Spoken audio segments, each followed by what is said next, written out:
Kabar terbaru KPK OTT Bupati Probolinggo beserta suaminya. Gitu dong, paket komplit. Anis apa kabar? Siap-siap aja deh. Ditulis oleh tim redaksi jurnal dari berbagai sumber.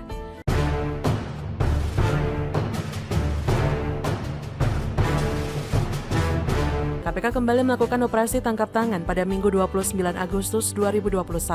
KPK dikabarkan menangkap Bupati Probolinggo Puput Tantriana Sari beserta sang suami yang merupakan anggota DPR RI dari fraksi Nasdem Hasan Aminuddin. Mengutip dari Kumparan, OTT ini dikabarkan terkait dengan perkara suap jual beli jabatan di Kabupaten Probolinggo. Jual beli jabatan tersebut terkait dengan pemilihan kepala desa. Puput Tantriana diketahui menjabat sebagai Bupati Probolinggo sejak 2013 silam. Saat ini, ia menjabat di periode keduanya, yakni 2018 sampai 2023.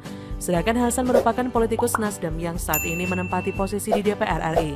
Sebelum melangkah ke Senayan, Hasan merupakan Bupati Probolinggo 2 periode. Keduanya diketahui merupakan pasangan suami istri. Saat ini keduanya masih berstatus sebagai terperiksa. KPK punya waktu 1 kali 24 jam untuk menentukan status hukum mereka. Apakah akan dinaikkan statusnya menjadi tersangka atau tidak? Adapun yang berhasil melakukan OTT ini merupakan satuan tugas di bawah pimpinan Harun Al-Rashid yang merupakan salah satu kasatgas penyidik yang dinonaktifkan karena tak lulus TWK. Meski nonaktif, Harun disebut masih memberikan masukan dan arahan sehingga Satgas tersebut berhasil melakukan tangkap tangan. Bahkan jeng pelacak yang bisa mencium adanya ketidakbecusan apa yang dilakukan KPK juga perlu diapresiasi. KPK memang sudah menjalankan tugas dan fungsinya dengan sangat baik sebagai pencegah sekaligus pemberantasan tindak pidana korupsi. Dan tujuannya cuma satu, yakni menyelamatkan uang negara. Namun, sayang, di sisi lain, selama ini KPK masih disusupi oleh para Taliban dan juga kadal gurun. Di sanalah KPK tidak pernah akan berkembang. Sekarang sudah mulai ada gebrakan meskipun baru hanya kata-kata dan juga janji manis yang belum kunjung dijalankan, yakni menangkap Anies Baswedan. Kepala Badan Pemeriksa Keuangan DKI Jakarta, Pemot Arya Wibowo pada 5 Agustus menemukan adanya pemborosan anggaran Pemprov DKI Jakarta atas pengadaan pembelian masker respirator N95 sejumlah 5 miliar rupiah. Anggaran ini diambil dari pos belanja tak terduga, BTT, APBD, DKI tahun 2020. BPK juga mengungkapkan Pemprov DKI Jakarta melakukan kelebihan bayar pengadaan alat rapid test COVID-19 pada 2020 dengan nilai mencapai 1,1 miliar rupiah. Menurut pemeriksaan BPK, ditemukan 2 penyedia jasa pengadaan alat tersebut dengan merek serupa dalam waktu berdekatan tapi harganya berbeda. Nah loh. Anies juga kedapatan masih membayar gaji pegawai yang sudah wafat hingga pensiun senilai 862 juta dalam APBD DKI Jakarta 2020. Bulan Juli lalu juga terungkap Pemprov DKI melakukan hal serupa dalam pembelian alat pemadam kebakaran. Berdasarkan laporan keuangan Pemprov DKI periode 2019, BPK menemukan 4 paket dana pengadaan mobil pemadam kebakaran ada kelebihan bayar sekitar 6,5 miliar rupiah. Jadi kapan KPK akan memanggil Anies Baswedan? Nah, kembali pada OTT KPK terhadap Bupati Probolinggo, kita bahas soal harta kekayaan Puput Tantriana Sari. Puput Tantriana Sari merupakan Bupati Probolinggo 2 periode yang menjabat sebagai Bupati di periode pertama pada 2013-2018. Setelah itu, ia kembali terpilih untuk periode keduanya di 2018 sampai 2023 mendatang. Di periode kedua, ia diusung sejumlah partai yakni Nasdem, PDIP, Golkar, P3, dan Gerindra. Sebagai pejabat negara, Puput Tantriana berkewajiban melaporkan harta kekayaannya kepada LHKPN ke KPK. Diakses dari LHKPN KPK Senin 30 Agustus, Puput Tantriana sudah melaporkan LHKPN ke KPK sebanyak 6 kali.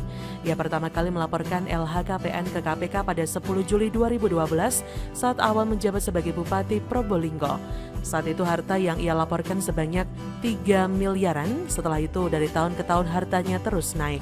Dalam LHKPN terakhir 31 Desember 2020, hartanya menjadi 10 miliar rupiah lebih.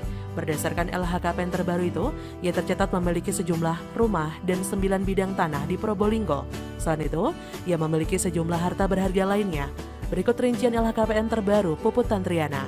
Tanah dan bangunan senilai 2 miliar rupiah lebih, kemudian alat transportasi dan mesin sebanyak 100 juta rupiah, harta bergerak lainnya sebanyak 790 juta rupiah lebih, surat berharga 4,5 miliar rupiah lebih, kas dan setara kas sebanyak 2,4 miliar rupiah lebih, tidak memiliki hutang, dengan total harta kekayaannya mencapai 10 miliar lebih. Netizen pun banyak yang geleng-geleng kepala apa masih kurang gaji yang diterima 2 pejabat itu. Tulis akun Herman Toregar, suaminya bupati 2 periode, lalu jadi anggota DPR. Ia melanjutkan jadi bupati di kabupaten yang sama. Sudah di periode 2 pula, harta pasti sudah lebih dari cukup. Laku masih korupsi, harta dan kuasa tidak dibawa mati. Kemudian dari @Yusuf_Dumdum, waduh ada breaking news, diduga jual beli jabatan KPK OTT Bupati Probolinggo dan suami Hasan Aminuddin anggota DPR.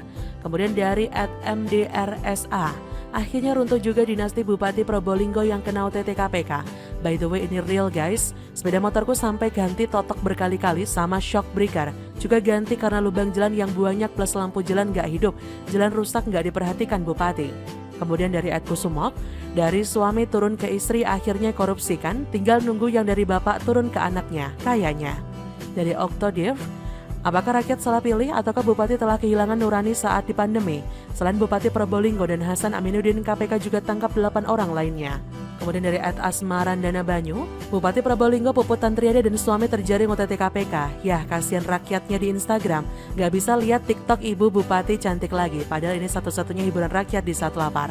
Dari @Syarif, setelah baca isi beritanya ternyata sambung menyambung dalam kursi kekuasaan Bupati Probolinggo. Bagaimana menurut Anda?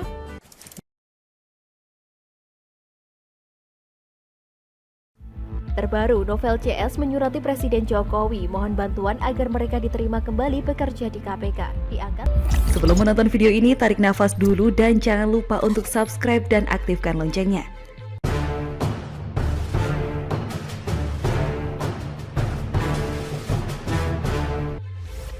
Novel Baswedan ingin jebak Presiden Jokowi, ditulis oleh Panjat H di seaworld.com. Sepertinya asa Novel Baswedan CS untuk melawan KPK sudah mulai menemui titik nadir. Kemungkinan dia sudah tiba pada suatu kesimpulan bahwa mustahil baginya untuk memaksakan kehendak atas lembaga yang kini diketuai Firly Bahuri tersebut. Nestapan Novel Baswedan ini berawal dari TWK atau tes wawasan kebangsaan bagi segenap personel KPK yang jumlahnya 1.000 orang lebih itu. Hasilnya tragis bagi Novel dan puluhan pegawai lainnya. Sebanyak 75 orang termasuk Novel dinyatakan tidak lulus. Tes tersebut diselenggarakan dalam rangka menindaklanjuti UU KPK yang direvisi, di mana para pegawai diwajibkan menjadi ASN supaya status mereka jelas. Selama ini mereka hanya dikenal sebagai pegawai KPK, sementara KPK sendiri dibiayai oleh negara. Maka tepat sekali bila para pegawai itu di bawah naungan pemerintah. Namun tidak lantas seluruh pegawai KPK itu secara otomatis diputihkan menjadi ASN. Harus melalui tes menyangkut bagaimana sikap mereka terhadap NKRI. Bila berdasarkan tes mereka dinilai tidak nasionalis, cenderung keagama-agamaan, tidak akan lulus. Ya namanya saja tes wawasan kebangsaan, bukan ujian agama. Kalau tidak jeli dalam menjawab pertanyaan, fatal akibatnya. Dan terbukti ada 75 peserta yang dinyatakan tidak lulus. Sementara 1.000 lainnya yang lulus sudah dilantik menjadi ASN dan langsung bekerja sebagaimana seharusnya. Sementara yang tidak lulus tes di bawah komando Novel Baswedan terus-menerus melakukan aksi yang tidak elok bahkan tidak etis. Mereka memprotes menyoal segala hal yang menyangkut TWK tersebut. Dalam hal ini, menteri tes yang menurut mereka tidak sesuai dengan situasi dan kondisi mereka sebagai pemberantas korupsi. Dalih ini jelas lucu sebab TWK itu untuk mengetes soal jiwa kebangsaan, bukan tentang bagaimana cara melacak dan memberantas korupsi. Oleh karena itulah Novel CS terus melakukan aksi perlawanan agar mereka tidak diusik dari KPK. Mereka antara lain mengadu ke lembaga negara yang menurut mereka bisa membantu. Misalnya Komnas HAM, Ombudsman, organisasi keagamaan termasuk PGI atau Persekutuan Gereja-Gereja di Indonesia. Dan setiap lembaga atau organisasi yang mereka temui memang kompak memberikan dukungan bagi Novel CS supaya status dan hak mereka dipulihkan sebagai anggota komisi anti rasuah tersebut. Mereka tidak peduli soal TWK, yang penting bagi mereka harus kembali ke KPK seperti tidak ada perubahan apa-apa. Padahal lembaga itu memang harus berubah seiring direvisinya UU KPK. Ini yang Novel Baswedan tidak mau tahu dan tidak mau terima. Terbaru, Novel CS menyurati Presiden Jokowi mohon bantuan agar mereka diterima kembali bekerja di KPK, diangkat sebagai ASN. Dasar permohonan mereka adalah surat rekomendasi dari Komnas HAM dan Ombudsman RI. Kedua lembaga ini memang mendukung langkah dan perjuangan Novel CS untuk mendapatkan kembali hak mereka. Dari sini pula dapat terlihat bagaimana naifnya personel dua lembaga pemerintah tersebut. Sebab ada urusan apa mereka membela segelintir orang yang tidak lulus supaya diluluskan. Kalau misalnya tuntutan mereka di ACC pemerintah dan mereka kembali ke KPK dengan status ASN, bagaimana perasaan ribuan orang yang lulus TWK kemarin? Bisa jadi mereka semua akan kesal dan dongkol. Sebab apa gunanya tes tersebut apabila peserta yang tidak lulus belakangan diluluskan hanya berbekal surat rekomendasi. Lebih baik tidak ada ujian TWK. Demikian pasti gerutu mereka. Di samping itu, langkah Novel Baswedan menyurati Presiden untuk meminta diperkerjakan kembali di KPK adalah sesuatu bentuk arogansi yang luar biasa, yang memandang rendah bangsa ini. Mosok gara-gara tidak lulus tes kerja harus meminta bantuan Presiden supaya diluluskan dan dipekerjakan. Perilaku ganjil ini kurang lebih sama dengan AHY yang dikit-dikit mengirim surat ke Presiden, dikit-dikit meminta klarifikasi, dikit-dikit menuding Presiden dan lain sebagainya. Hal ini karena jiwa kekanak-kanakan AHY masih kental, yang merasa dirinya anak Presiden yang bisa melakukan apa saja. Atau dengan kata lain, sifat manja sebagai anak orang yang pernah menjadi penguasa di negeri ini masih utuh dalam diri AHY. Kalau saja AHY sudah merasa dewasa sedikit, maka dia tidak begitu mudah mengambil jalan pintas, semisal gampang menyurati dan meminta klarifikasi Presiden yang bukan lagi bapaknya. Kira-kira seperti itulah yang terjadi dengan Novel yang selama ini merasa dirinya sangat penting, sehingga merasa bahwa seorang presiden pun layak dia libatkan dalam setiap masalah yang dihadapi.